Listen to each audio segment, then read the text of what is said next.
Good morning मेरे प्रिय विद्यार्थियों। मैं आपका जीनियस अकेडमी में एक बार अपना वेलकम करता हूँ। और इससे पहले मैंने 2 लेक्चर तैयार कर दिए थे जिसमें कि आपको बता दिया गया था, अंकों के बारे में बताया गया था 0, 1, 2, 3, 4, 5, 6, 7, 8, 9 इसके बारे में बताया गया। उसके बाद आपको ये बताया गया था कि पूर्ण संख्या किसे कहते हैं, पूर्णांक संख्या किसे कहते हैं,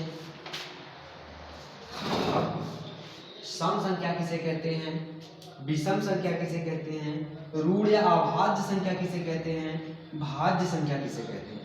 ये सारी चीजें आपको बता दी गई थी और उम्मीद करता हूँ आपने इसे पेन कॉपी में लिख लिया होगा। अब आप सीखेंगे परिमेय संख्या, अपरिमेय संख्या और आगे इसके बारे में।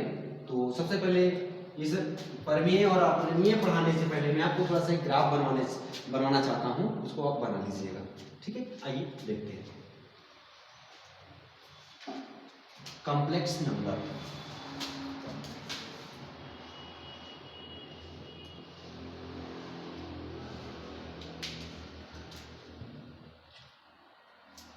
कॉम्प्लेक्स नंबर,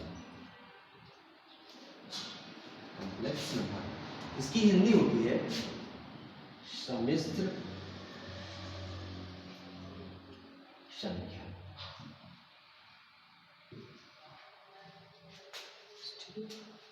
इसके 2 पार्ट होते हैं।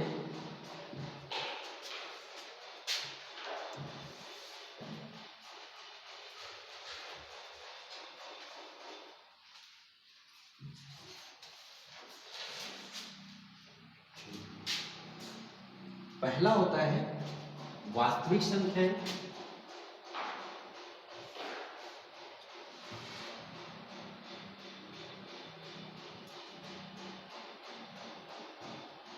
वास्तविक संख्याएं, थोड़ा इंग्लिश में भी इसको लिखते चलेंगे। इसको बोलते हैं रियल नंबर।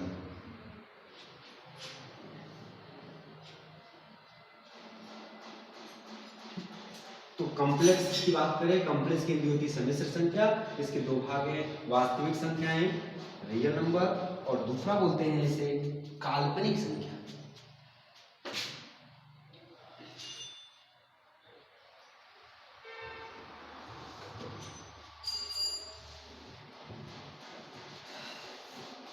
काल्पनिक संख्या इसे बोलते हैं इमेजिनरी नंबर।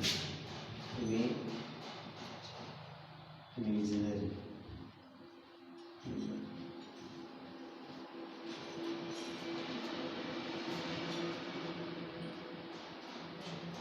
नेक्स्ट आगे देखेंगे।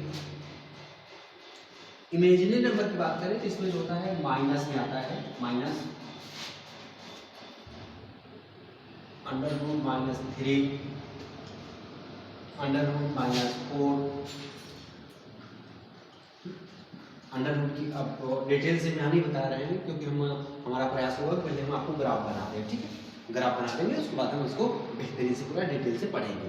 ठीक, तो अंडर रूट के अंदर जो माइनस में आती है उसे हम काल्पनिक संख्या कहते हैं। इस बार हमारा वास्तविक संख्या आ गया। ठीक है, फिर हम देखेंगे कि वास्तविक संख्या के कितने भाग होते हैं। वास्तविक संख्या के 2 भाग होते हैं।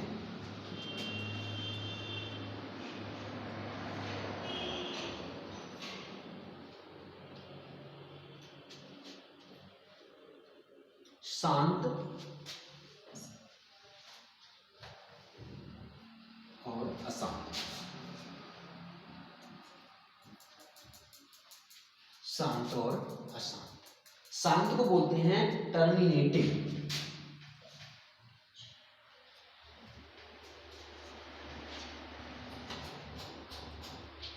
टर्मिनेटिंग बोलते हैं, और अशांत को नॉन टर्मिनेटिंग बोलते हैं, नॉन टर्मिनेटिंग।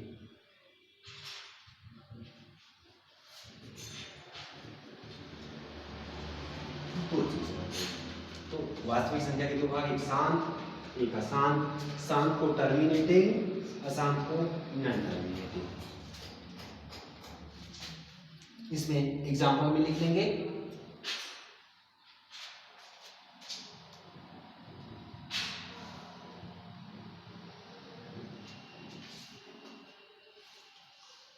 1 2 3 1 2 3 1/2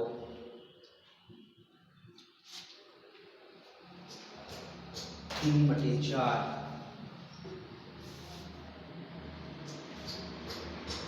2/5 डाटा।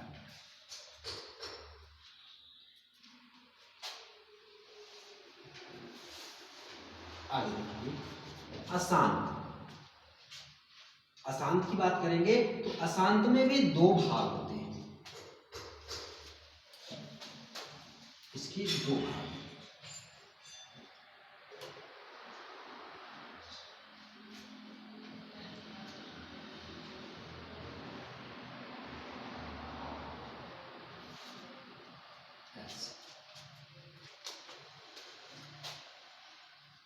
एक बोलते हैं आवर्ती,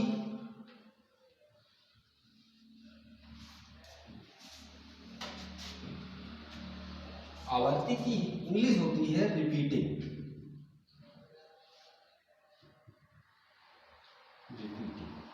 रिपीटिंग मतलब कोई चीज रिपीट हो जाए, दो बार ही बार आ जाए, कई बार आ जाए, रिपीट होता रहे।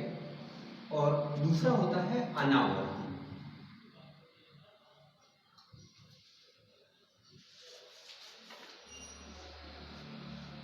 अनावर्ती, चलो इसमें आप लिखेंगे आवर्ती में एग्जाम्पल है। पढ़ाते समय मन में आपके एक चीज ख्याल जरूर आ रहा होगा, सर जी थोड़ा बताते चलिए ना, ठीक, इसको पढ़ाते चलिए। हाँ, नन रिपीटिंग हो जाएगा इसका, ठीक है, non repeating, non repeating, non. तो मैं बात कर रहा था कि आपके मन में ही आ रहा होगा सर इतने से बना रहे, पढ़ाते चलिए सर, जानते भी जाए ना कि आवर्ती क्या होता है, अनावर्ती क्या होता है, शांत क्या होता है, अशांत क्या होता है, ठीक। तो आप सिर्फ ग्राफ बना लीजिए, ग्राफ बनाने के बाद एक एक करके हम सारे को बढ़ा देंगे पूरा, ठीक, फिर आपका क्लियर हो जाएगा कॉन्सेप्ट, ठीक। आगे देखिए, अब इसका एग्जाम्पल थोड़ा सा लिखेंगे कि आवर्ती क्या होता है, रिपीटिंग क्या होता है। 22/7 1/3 3/11। आगे देखिए अनावर्ती की बात करें, √2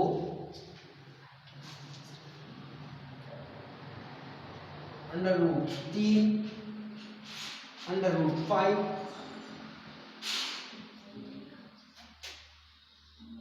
√6 पाई, डाटा कर देंगे और लिख देंगे पाई। पाई भी क्या है, अनावर्ती। तो आवर्ती में देख लिया आपने, रिपीटिंग वाले में 22/7 1/3 3/11, ठीक। अनावर्ती में √2 √3 √5 √6 और पाई भी अनावर्ती ही है, नन रिपीटिंग भी है, ठीक। जब आप अभी डिटेल से पढ़ोगे रिपीटिंग और नॉन रिपीटिंग, टर्मिनेटिंग, ठीक, टर्मिनेटिंग नॉन टर्मिनेटिंग, तो आपको समझ में आ जाएगा, ओ अच्छा ये मतलब होता है टर्मिनेटिंग का, ये मतलब होता है नॉन टर्मिनेटिंग का, ये होता है रिपीटिंग का, ये होता है नॉन रिपीटिंग का, ठीक।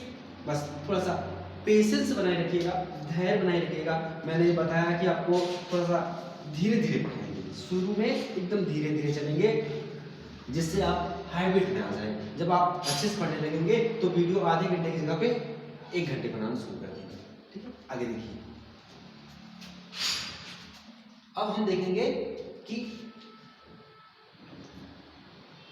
अनावर्ती के जो भाग होते हैं, इस अनावर्ती के प्रकार की बात करें तो इससे बोलते हैं अपरिमेय संख्या।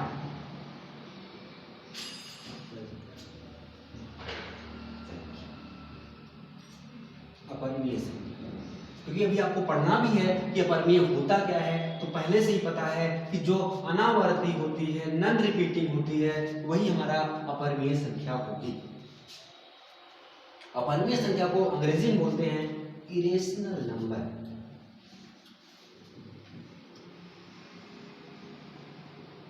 थोड़ा इंग्लिश भी आना जरूरी है, ठीक, क्योंकि काफी जगह पे इंग्लिश में भी इम्पोर्टेंट है, ठीक, आना चाहिए। ये आपका क्लियर हुआ। अब हम देखेंगे आवर्ती की बात करें। आवर्ती, आवर्ती जो होती है वो होती है परिमेय संख्या।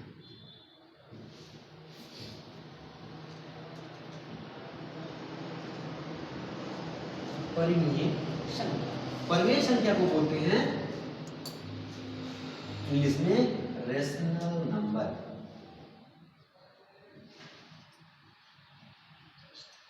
रेशनल नंबर, परिमेय संख्या। तो आपने कहां से शुरुआत किया? कॉम्प्लेक्स नंबर, सम्मिश्र संख्या से, वास्तविक संख्या, काल्पनिक संख्या, शांत, अशांत, अशांत में दो भाग निकल के आए, एक आवर्ती निकला, एक अनावर्ती निकला, ठीक। अनावर्ती को अपरिमेय कहते हैं, आवर्ती को परिमेय, ठीक। अब परिमेय को भी कुछ कहते होंगे, जिस तरह से कहानी बन रही है ना, जानने की इच्छा तो होगी कि क्या होगा, ठीक। चलो देखते हैं। परिमेय के भी दो भाग होते हैं।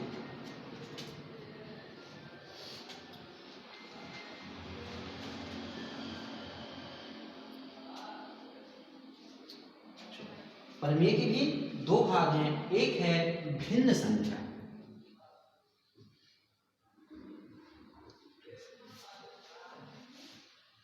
एक है भिन्न संख्या, इसको इंग्लिश में बोलते हैं फ्रैक्शन नंबर।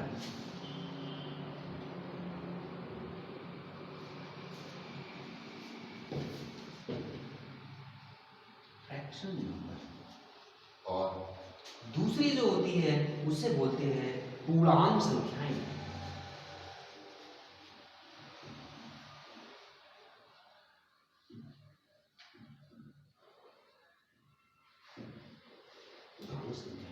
पूर्णांक संख्याओं को अंग्रेजी में क्या बोलते हैं भाई?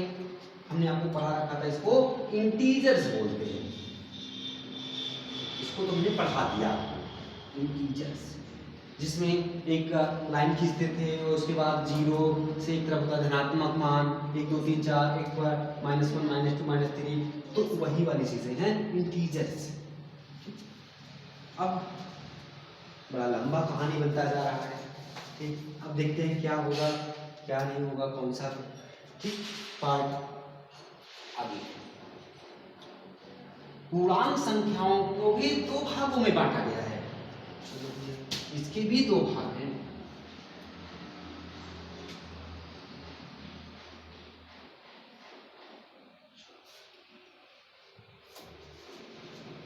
पूर्णांक संख्याओं के भी दो भाग हैं, उन दोनों भागों को आपको जानना है। ऋणात्मक,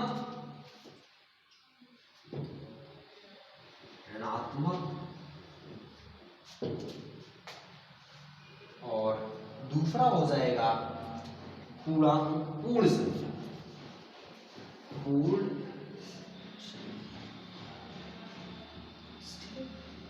ऋणात्मक, ऋणात्मक की बात करें तो इसको बोलते हैं नेगेटिव नंबर। नेगेटिव नंबर, अगर ऋणात्मक संख्या भी लिख देंगे तो दिक्कत नहीं है, नेगेटिव नंबर। और पूर्ण संख्या की बात करें इसे बोलते हैं होल नंबर। होल नंबर, ठीक है। यहां तक आपने पूरा सीख लिया है, ठीक है। अब क्या और भी गहराई में कूदना है? ठीक, हाँ, थोड़ा सा और जाना है, ठीक, लेकिन जगह नहीं बच रही है, इसलिए हम इसको क्या करेंगे, यहां पे लिख देंगे ऐसे, ठीक। पूर्ण संख्या यहाँ पे लिख दे रहे हैं। ये आप लोग जब ग्राफ बनाना उसके नीचे बनाना, ठीक है। आपके यहाँ तो जगह है, हमारे पास जगह नहीं है, इसलिए हम क्या करेंगे, इसको यहाँ पे पूर्ण संख्या लिख दे रहे हैं। पूर्ण संख्या जो कि किसका भाग है, परिमेय संख्या किसका था, पूर्णांक का था, ऋणात्मक एक पूर्ण संख्या, तो पूर्ण संख्या को हम बना रहे हैं इसको ऐसे, ठीक। अब देखेंगे पूर्ण संख्या होल नंबर, क्या इसके भी भाग होते हैं? जी हाँ, इसके भी भाग होते हैं। एक होता है धनात्मक, धनात्मक, आगे देखेंगे इसके दो भाग नहीं होते, एक ही भाग होता है, धनात्मक संख्या, धनात्मक संख्या। धनात्मक संख्या को अंग्रेजी में बोलते हैं पॉजिटिव नंबर, और पूर्ण संख्या को क्या बोलते हैं? वहां पे लिखा ही है होल नंबर, होल नंबर। आप लोग को चित्र बनाने में दिक्कत तो नहीं होगी ना, क्योंकि इसी नीचे रखना है। नेक्स्ट आगे, अब धनात्मक संख्या को भी कुछ बोलते हैं क्या? हाँ, इसको भी बोलते हैं, और इसके होते हैं दो पार्ट। नहीं, पहले तो एक पार्ट कर देते हैं, इसके एक पार्ट, इसे बोलते हैं प्राकृतिक संख्या। धनात्मक संख्या को ही प्राकृतिक संख्या बोलते हैं, प्राकृतिक संख्या। प्राकृतिक संख्या को अंग्रेजी बोलते हैं नेचुरल नंबर,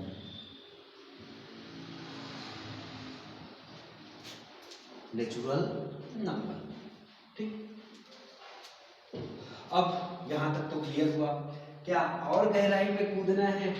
कहीं डूब न जाए उसमें, ठीक, निकलना भी मुश्किल हो जाए, कहां से आप एंट्री कर दिए और हमको कह सकते हैं कुएं में चले गए हैं ना, ऊपर से आते हुए ऐसे, ठीक। लेकिन कुएं में जाएंगे तभी तो शीतल जल निकाल कर खिलाएंगे, ठीक, तभी तो प्यास की तृप्ति होगी, ठीक। प्राकृतिक संख्या, प्राकृतिक संख्या के दो भाग होते हैं, और ये आखिरी भाग है भाई, ठीक। अब आप लोग ध्यान बनाए रखें, आखिरी भाग है, ठीक। इसके दो भाग होते हैं, एक होता है अभाज्य संख्या,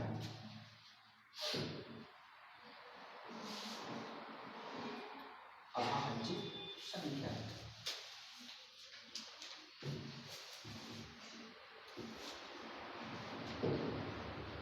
अभाज्य संख्या, और एक होता है भाज्य संख्या।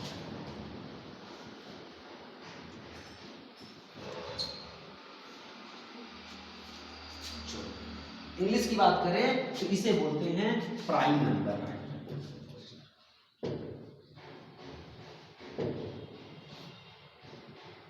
इसे बोलते हैं प्राइम नंबर, और इसे क्या बोलते हैं? Composite number. और आपने पढ़ रखा है, और हमको उम्मीद है कि आपको समझ में आ रहा होगा, कंपोजिट नंबर। ये आपका ग्राफ क्लियर हो गया है। तो यहां से अगर हम थोड़ा बहुत समझने का प्रयास करें कि परिमीय क्या होती है, अपरिमीय क्या होती है, किस पार्ट से निकलता है, इसलिए इसको हम शुरू से एक बार पुनः रिवीजन कर लेंगे, ठीक है।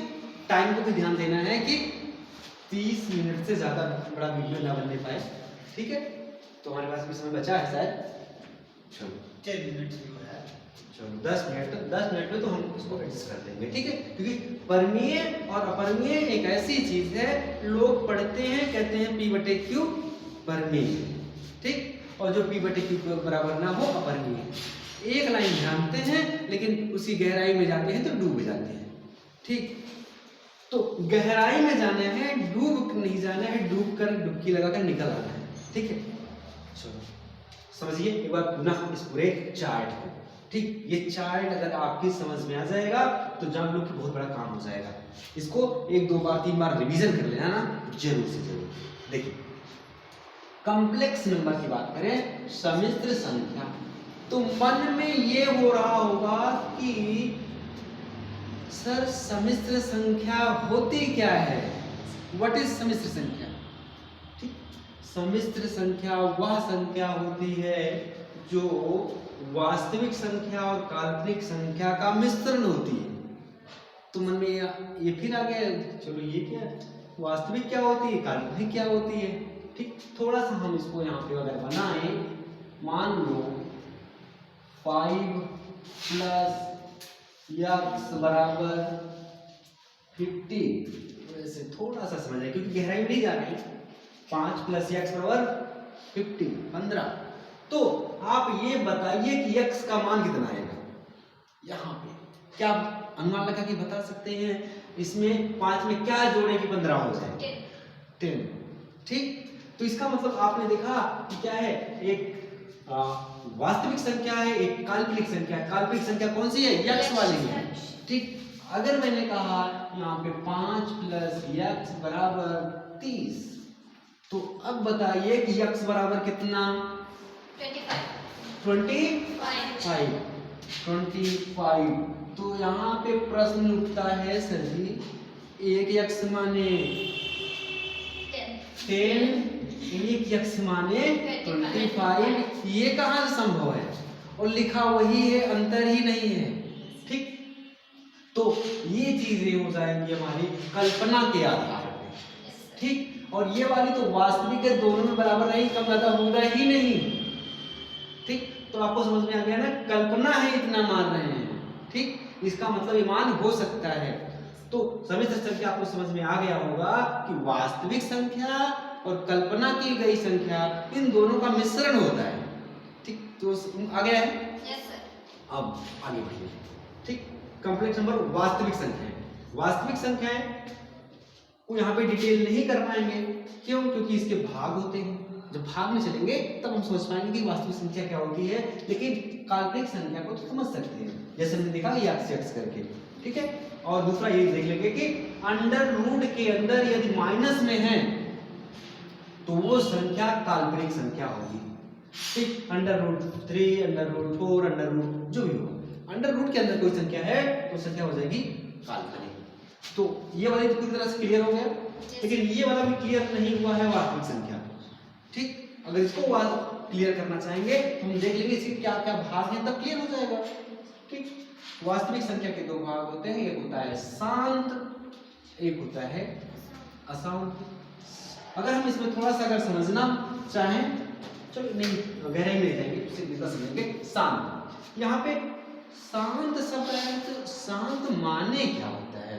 ठीक, ये हिंदी ही समझना जरूरी होता है कि शांत माने क्या है। सर शांत शांत से बैठे रहे, ये शांत होता है। शांति से अपने काम में लगे रहे, ये शांत होता है। होता क्या है शांत का मतलब? शांत का मतलब होता है, एग्जाम्पल से समझिएगा कि जैसे हमने यहाँ पे ले लिया 1/2, 1/2 अगर ने कर दिया, तो अगर हम 1 को 2 से भाग कर दें, भाग करें तो ये पूरा पूरा कट जाए, वो संख्या पूरी कट जाए, तो वो कहलाती है शांत। अच्छा, चेक करके देख ले क्या कटती है कि नहीं। चलो भाई, 1/2। हाँ, ये भी ध्यान देना है कि कौन किससे भाग करना है। ठीक, ऊपर वाली संख्या को नीचे वाली संख्या से भाग करते हैं, मतलब अंश को हर से भाग करते हैं। ठीक है, तो 2, अब पहले ही आ गया 1, ये तो कम है, हम लगाएंगे यहाँ पे दशमलव, बढ़ाएंगे 0। ठीक, तो अब हम पढ़ेंगे 2 पंचे 10, कट गया ना, हो गया शांत। शांत हो गया मतलब कट गया। ठीक, जैसे कट गया समझो शांत हो गया। आगे देखिए 3/4, अब ये 3/4 में शांत है या अशांत है, देख लेते हैं, चेक कर लेते हैं। 3/4, अंश को हर से भाग करना है, तो क्या करेंगे, तो कम है पहले तो भाई 3, तो हम दशमलव लगाएंगे, 0 बढ़ाएंगे, फिर हम करेंगे 4 पढ़ा ऐसा पढ़ेंगे 30 से ज्यादा ना होने पाए, कम हो जाए, 4 से 28, यहाँ पे हुआ 0 में से आ जाएगा, नहीं हो जाएगा, यहाँ से ले लेंगे, हो जाएगा 10 में से 8 गया 2। ठीक, यहाँ पे 2 में दिया कुछ नहीं, फिर दशमलव लगाई है, उसके बाद 0 बढ़ा लेंगे, 4 पंचे 20, ये भी कट गया, शांत हो गया। अगर लगाते रहते चला जाता शांति ही ना होता, उसको क्या बोल देते? अशांत। तो अशांत तो बिना पढ़ाए ही आ रही है। ठीक, जो लगाते रहो जब तक थक ना जाओ, ठीक, लगाते रहो होगा ही नहीं, है ना, अशांत हो जाएगा। ठीक, और इसमें शांत हो जाएगा। शांत होने का मतलब है कि शेषफल 0 आ जाएगा। ठीक, ये मोस्ट इंपॉर्टेंट है कि शेषफल क्या आएगा, 0 हो जाएगा। ठीक है, तो शांत आपको समझ में आ गया, क्लियर है? ठीक, अशांत। अशांत को समझने के लिए हम देखेंगे तो जैसे मन तो कह रहा था कि ये शांत हो गया, ये अशांत होगा, करते रहेंगे, लेकिन इसके दो भाग हैं। अशांत के दो भाग हैं, इन दोनों भागों को जानना जरूरी है कि क्या होता है इन दोनों भागों, तभी तो समझ पाएंगे। अशांत नहीं तो ऐसे कैसे कहते कि अशांत है। ठीक, इन दोनों को ध्यान देंगे। एक होता है आवर्ती, एक होता है अनुवर्ती। जैसे ही आवर्ती सुना मन में क्वेश्चन आ गया, ये आवर्ती क्या होता है, और कोई बढ़िया शब्द मिल जाता तो ठीक है, ये तो थोड़ा सुनने में लग रहा है। आवर्ती, अनावर्ती। चलो, अगर उसको नहीं समझ में आए तो इंग्लिश बहुत पॉपुलर है, कुछ जगह ऐसी चीजें होती हैं जो अंग्रेजी में लोगों को पता होता है लेकिन उसकी हिंदी नहीं पता होती है। ठीक, जैसे घर के लोग क्या कहते हैं, जाओ डॉक्टर के पास थोड़ा सा दवा ले लो। अगर घर का कोई और सदस्य बोलेगा, ठीक है, जाओ चिकित्सक के पास जाइए और सलाह ले लीजिए। क्या बोल रही है चिकित्सा, ये क्या होता है, अंग्रेजी बोल रहे हैं? नहीं, वो हिंदी है, अंग्रेजी तो डॉक्टर है। ठीक, आवर्ती नहीं समझ में आएगी तो रिपीटिंग समझ में आ जाएगी पक्का। बहुत रिपीट कर रहे हो बार बार, भाई यही गलती रिपीट कर रहे हो। ठीक, रिपीट का मतलब किसी चीज को दोहरा दे रहे हो। ठीक, तो किसी चीज की रिपीटेशन हो जाएगी तो वो चीजें क्या कहलाएगी, आवर्ती। ठीक, जैसे 22/7, 1/3, 3/। हम एक एग्जाम्पल को उठा करके चेक कर लें, एग्जाम्पल उठा के चेक करेंगे तुमको समझ में आएगा बेहतर तरीके से। ठीक है, बस ज्यादा से ज्यादा 2 मिनट, क्योंकि फाइनल कर लें। ठीक है, ये इंपॉर्टेंट है। ठीक, फाइनल कर लेंगे तो बेहतर होगा। थोड़ा सा हो सकता है कि 40 मिनट की वीडियो बन जाए, लेकिन ये मोस्ट इंपॉर्टेंट कि समझ में आ रहा होगा, मुझे उम्मीद आ रहा है। अभी इसको आधा छोड़ने से काम गड़बड़ हो जाएगा। ठीक, क्योंकि पूरा वीडियो हो जाए, प्रयास करेंगे। ठीक, आइए देखते हैं। रिपीटिंग 1/3 है ना, इसका मतलब क्या हो जाएगा, 1/3। अंश को हर से भाग करते हैं, दशमलव लगाएंगे, 0 बढ़ाएंगे, 3 त्रिका 9, यहाँ हो जाएगा 10 में से 9 गया 1, फिर दशमलव लगा हुआ है, फिर 0 बढ़ाएंगे, 3 त्रिका 9, फिर यहाँ पे घटाएंगे 1, फिर 0, फिर 3 त्रिका 9, बढ़ाते रहो जब तक थक न जाओ। ठीक है, ये क्या माजरा है सर, बड़ी समस्या हो गई। कब तक लगाते हैं इसको, अरे लगाते मत रहो, तो ये समझ लो ना, रिपीटिंग, रिपीट तो हो रहा है। कौन सा अंक रिपीट हुआ यहाँ पे, 3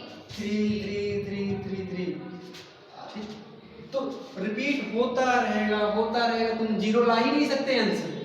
यहाँ पे अगर आप सॉल्व करते कि जो क्या होता है शेषफल 0 नहीं आ सकता, हाँ, तो रिपीटिंग। अब आपको समझ में आ गया होगा रिपीटिंग क्या होता है। ठीक, अच्छा, अगला अनावर्ती। अब इसको ना पढ़ाएं तो मन में आ गया है, रिपीट नहीं होगा। ठीक है, रिपीट नहीं होगा। अच्छा, चलो जान लेते हैं भैया रिपीट नहीं होगा। ठीक, √2, √3, √5, √6।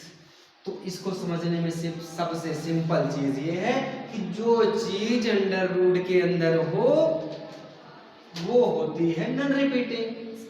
कहीं कुछ नहीं होगा, सिर्फ और सिर्फ क्या होगा, √ के अंदर होगा। ठीक, जो चीज √ के अंदर होगा वो हो जाएगी क्या, नॉन रिपीटिंग। लेकिन इसमें होता है थोड़ा सा एक एक्सेप्शनल पढ़ा है ग्रामर आप लोगों ने, अपवाद। ठीक है, अपवाद भी न समझ में आए तो जो सामान्य नियमों को ना माने, जैसे √ कहाँ लिख दें भाई, जगह ही खत्म हो गई। ठीक है,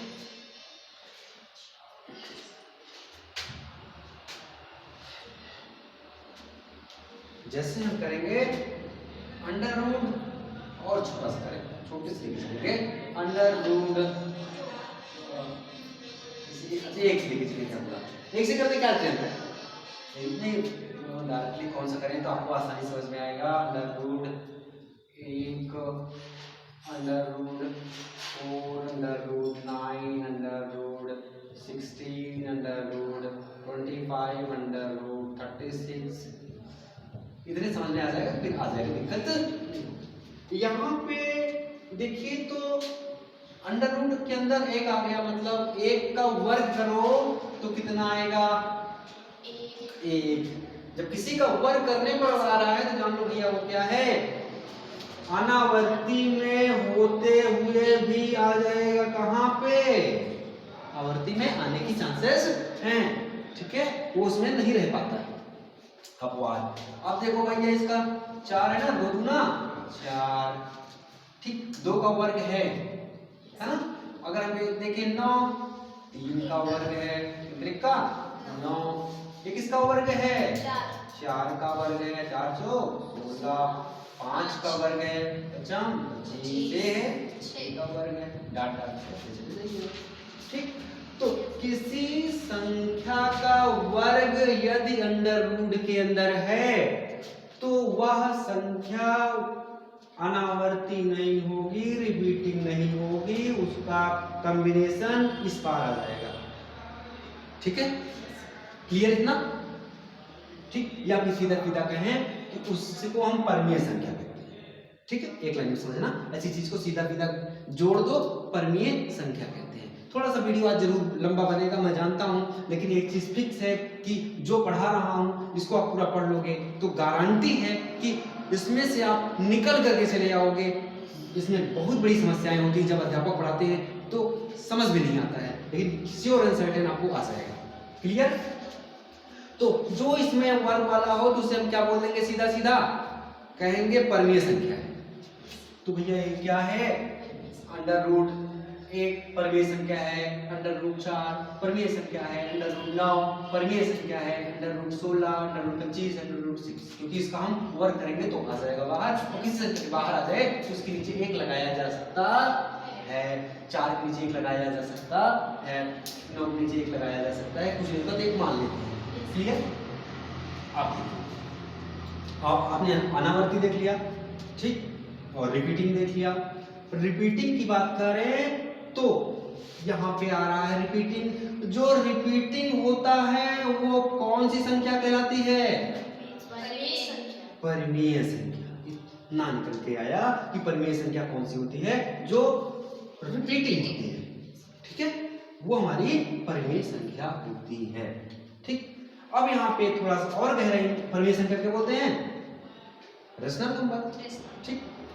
परमीय संख्या ये होता है जो p/q के रूप का हो, जो p/q का रूप हो, लेकिन q बराबर कितना ना हो, 0 ना हो, ठीक है। q के बराबर क्या ना होना चाहिए, 0 नहीं होना चाहिए, वो सब परमीय संख्या है। आगे देखिए परमीय संख्या, परमीय संख्या के भी 2 भाग होते हैं, एक होता है भिन्न, एक होता है पूर्णांक। भिन्न को बोलते हैं फ्रैक्शन। फ्रैक्शन का मतलब होता है जो अंश और हर के रूप में लिखा गया हो, जैसे हमने कह दिया 6/3, ठीक, अंश और हर के रूप में लिखा गया है। जो चीजें अंश और हर के रूप में लिखी गई हैं उसे कहते हैं भिन्न। और दूसरा आता है पूर्णांक। पूर्णांक को अंश और हर के रूप में नहीं लिखना है, सीधा सीधा क्या बोलते हैं, पूर्णांक। पूर्णांक के कितने भाग होते हैं, 2 भाग आपने पढ़ा है, एक ऋणात्मक, एक होता है पूर्ण संख्या, ठीक। नेगेटिव भी आपको पढ़ाया गया है, होल नंबर भी आपको पढ़ाया गया है, ठीक, पीछे वाले वीडियो आप देख लीजिएगा, ठीक। नेगेटिव नंबर -1 -2 -3, पूर्ण संख्या की बात करें तो 0 1 2 3 4 5 6 7, ठीक, 0 1 2 3 4 5 6 7 8 9 10 11 12, ठीक, 0 से लेकर सभी संख्या पूर्ण संख्या। अब पूर्ण संख्या के बाद आगे हम बात करेंगे, पूर्ण संख्या को ही धनात्मक संख्या कहते हैं, ये क्लियर है। और धनात्मक संख्या को ही क्या कहते हैं, प्राकृतिक संख्या, नेचुरल नंबर। नेचुरल नंबर के कितने भाग होते हैं, 2 भाग, एक होता है अभाज्य संख्या, एक होता है भाज्य संख्या। तो आपने सीख लिया भाज्य भी, आपने सीख लिया अभाज्य भी, इससे पहले वाले वीडियो में मैंने बताया, ठीक। तो हमको पढ़ाना क्या था? हमको पढ़ाना था परिमेय संख्या और अपरिमेय संख्या पढ़ाना था। जैसे मैंने शुरुआत में चर्चा की, आपको पढ़ाऊंगा क्या? परिमेय और अपरिमेय। लेकिन मैं डायरेक्ट अगर परिमेय अपरिमेय पढ़ा देता इस ग्राफ को पढ़ाए बिना, तो इतनी कंफ्यूजन होती कि जो अशांत होता है वही उसके दो पार्ट होते हैं, एक आवर्ती होता है, एक अनावर्ती होता है। आवर्ती वाला जो होता है वो परिमेय होता है, ठीक? नहीं तो कंफ्यूजन ज्यादा हो जाती है। ठीक है, तो आज की क्लास यहाँ पे समाप्त करते हैं। आपका होमवर्क होगा इस वाले ग्राफ को कम से कम 10 बार बनाना है। 10 बार आपको रफ में बना करके प्रैक्टिस करनी है। और मेरा जो वीडियो है वो आपको कैसा लगा बिल्कुल कमेंट करके बताइए, क्योंकि आपके कमेंट ही तो हमें उत्साहवर्धन करते हैं। ठीक, नहीं तो लोग क्या होता है, हंसने वाले बहुत होते हैं कि मजाक उड़ाने वाले बहुत सारे लोग होते हैं, सपोर्ट करने वाले बहुत कम लोग होते हैं। तो आपके कमेंट, यदि आप पढ़ रहे हैं, आपको ये वीडियो कैसा लगा है, कमेंट के माध्यम से हमको जरूर बताइएगा। इससे हमारा उत्साहवर्धन होगा, हम और बेहतर तरीके से अपना जो कमियां होंगी उस पर मेहनत करके और अच्छे से अच्छे देने का पूरा प्रयास करेंगे। तो आज का वीडियो यहाँ पे समाप्त करते हैं। Okay, thank you so much.